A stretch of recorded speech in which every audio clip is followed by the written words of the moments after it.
This is the closest thing to any sort of religious text or spirituality that as a people, as Americans, we can all identify with, because this is basically the sum total of our culture, you know, samurais and spaceships.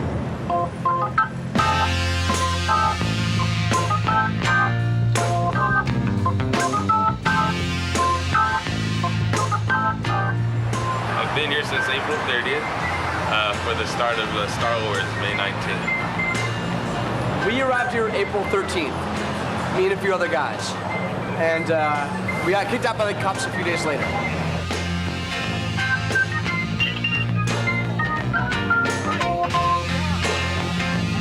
I wasn't even conceived when Star Wars came out for the very first time.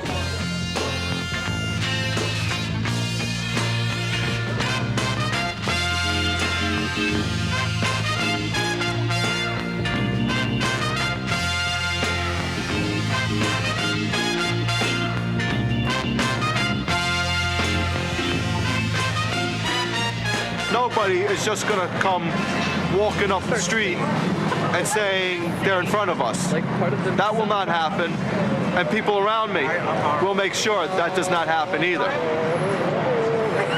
Because there will be a major problem if it does happen. When Star Wars opened, it coined the phrase blockbuster, you know, because at the Mann's Chinese Theater when it opened in '77, it was going around the block. That was a theater where the original Star Wars movie premiered. George Lucas was actually sitting across the road eating a hamburger with his wife when he saw people lining up for a movie along here, and he didn't realize that it was his own movie. This is kind of like Star Wars all over, the original, A New Hope all over again for my generation. We thought we'd try to recreate that hype, but on a much bigger scale for The Phantom Menace. It was our idea to wait here for 3 weeks to see this film. Kenobi, where are you from? I'm from England. It was our idea to go out and spend $9.50 just to see a 2-minute and 20-second trailer. I downloaded all of the TV spots. I have them all on my computer. I have the trailer on my computer. I have everything Star Wars, and I just can't wait for this. At last, we will reveal ourselves to the Jedi. At last, we'll have our revenge. It was just so cool to see it on the big screen and hear the rumble of the subwoofer and all that stuff, and I was just like, oh my God, I can't wait to see this movie. Like my friend and myself have probably had sex more times in our lives than everybody online put together. As Lucas said, he's making this for the fans. He's not making this for, you know, the general population, Joe Schmo off the street. This movie's being made for the hardcore Star Wars fans who want to see the first 3 movies.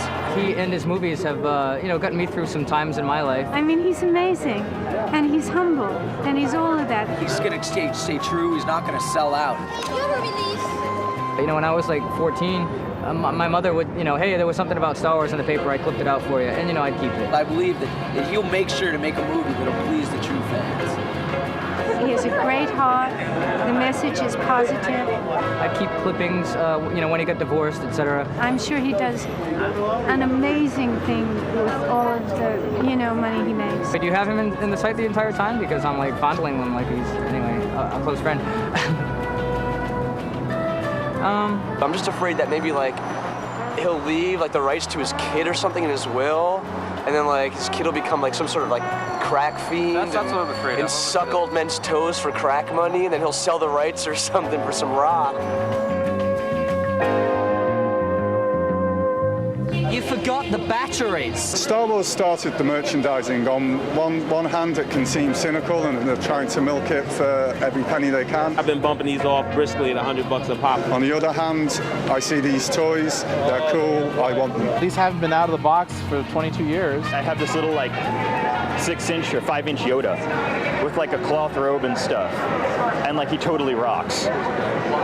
The way his hands are positioned, right? You can put cigarettes in his mouth so it looks like he smokes. In Germany, I'm in my room with all the collectibles about Star Wars and put the helmet on, and suddenly I disappear. And then there's a cut, and I appear in New York. $100. He's gone. Gone. This is the one for my personal collection. Those are the people I hate, because I was at Toys R Us at midnight, 12:01, when they were selling those toys, and people like that grab 8 or 9 of those figures. They have everything's got to be perfect, and then they go and they sell them for $30 or $40, and that's the reason why Star Wars fans like me cannot get what we want. I kind of stole one from a little kid. which was kind of cool. But you know, it was Boba Fett, which I love Boba Fett. And like the kid had the last one, but his mom wasn't around, right? So I kind of like rolled up to the kid and I saw you had the last Boba Fett. And like the kid's probably, what's he gonna do with Boba Fett, really? I mean, so I was like, hey, you know, you're not allowed to take that out of this aisle unless, you know, your parents are with you. And he was like, oh, okay. So he put it down and he went to get his mom, and I snatched it up and ran to the cash register. This lightsaber isn't mine, unfortunately. Well, the lightsaber duels have to stop. What is this? Because someone's gonna get severely violated with one of those sooner or later.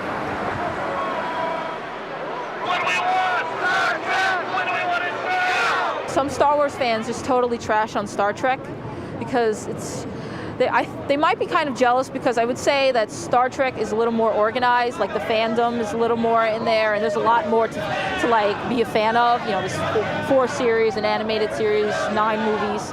So there's a little bit of jealousy there. Is this the kind of violence we want to show our children? No. Yes, where's your Yoda now?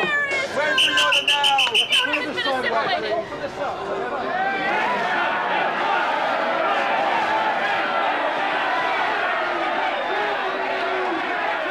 Everyone knows Darth Vader. We all know Luke Skywalker. You know, it's kind of cool. It's just become such a deep part of our culture that you can say the Force. I can just say to you the Force, and you know what I'm talking about. I don't even got to say anything else. Everything in our society, or at least in the way I see it, was shaped by that movie. We're the Star Wars generation, and it is, in a sense, our religious culture. Throughout history, people in the Middle Ages went to churches, or they go to shrines, and they had this feeling in that. You know, in the 20th century, it's not always like this. We have mass media and entertainment. You got a crowd of people, they're congregating, they're sharing their experience for the most part, they're sharing their knowledge, and really geeky, trivial knowledge and stuff. I like the fact that it's quasi-religious and spiritual, but in a very sort of fashionable and easy to understand way. It means a lot to me. I guess it's better than, say, worshiping like a cult and like committing suicide for some god who just really doesn't exist. But I think you could find better things to do with your life. If you can like build a career around Star Wars, it's good. But otherwise, you know, just try to keep it like 1 or 2 hours a day. Don't totally obsess over it. It's wrong. I don't believe that, you know, there's actually a galaxy far, far away. Well, actually, I do. These people should be praying right now to Jesus, or at least sitting at home and watching television or something.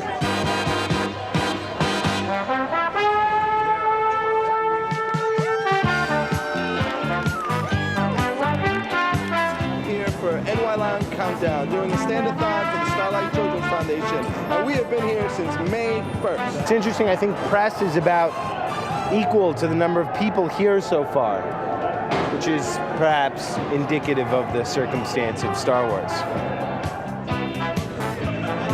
If I'm in an Obi-Wan robe, then I sort of can step out of my meteorologist shoes for a second and just go nuts with it. Why are we covering it? I don't know. You know, I helped George Lucas market his movie. Tim, are you still listening?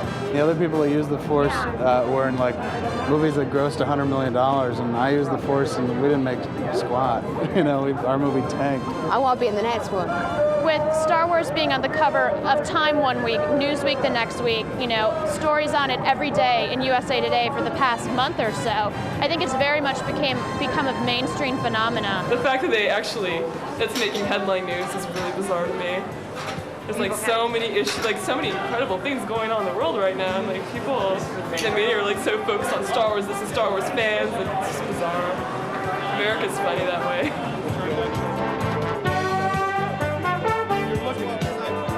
I don't know how many networks were actually here, as well as independent people, documentaries were being made, but it was incredible. Every major network was here.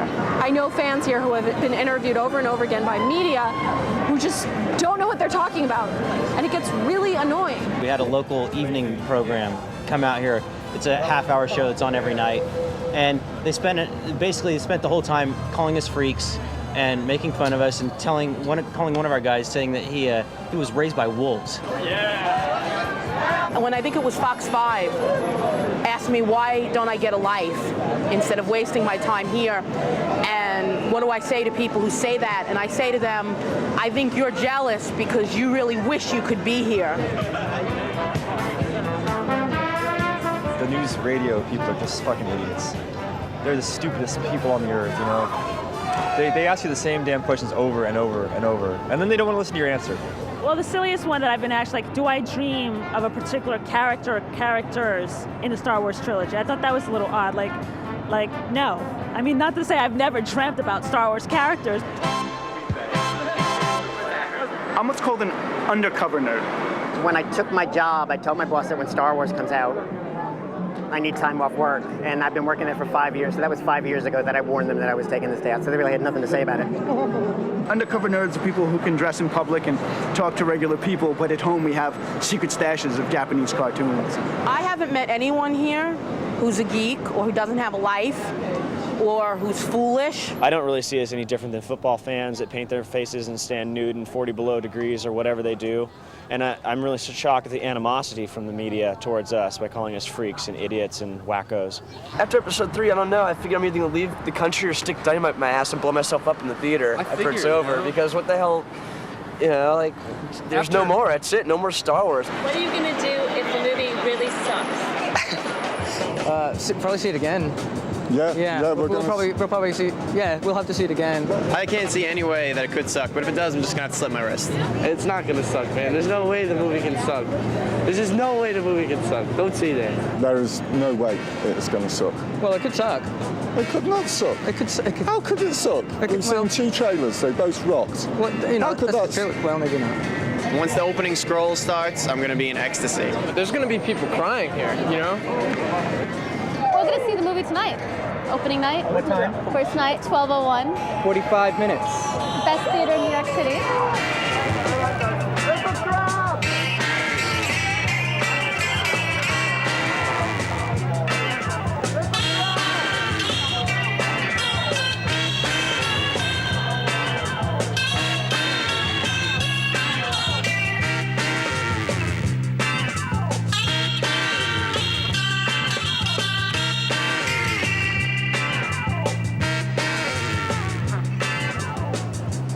How do you know we're Star Wars fans?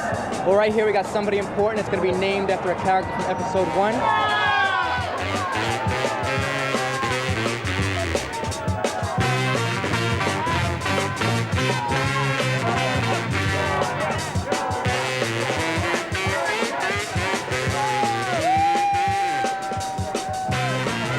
This is the best night and the best audience to see this film. There'll be nothing like it.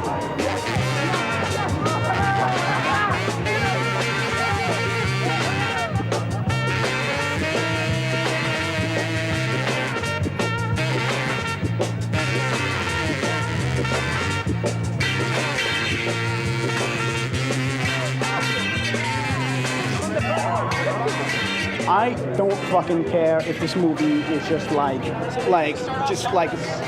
alien bestiality. I'm still gonna be down. Gonna love this.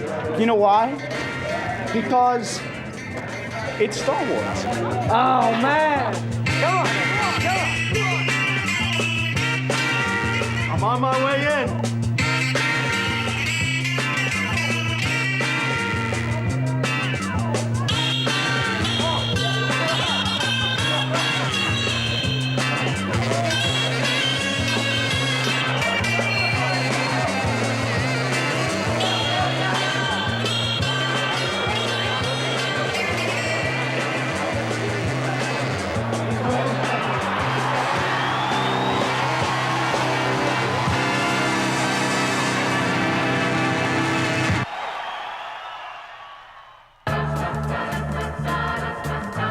My number 1 experience is getting married, and number 2, I was a company commander in the Gulf War, and I brought back 150 of my guys back from the war not injured. And this is number 3.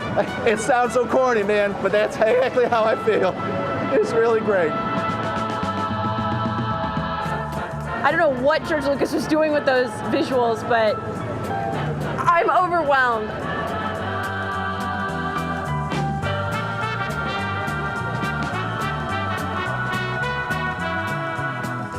I had no idea what that movie was about.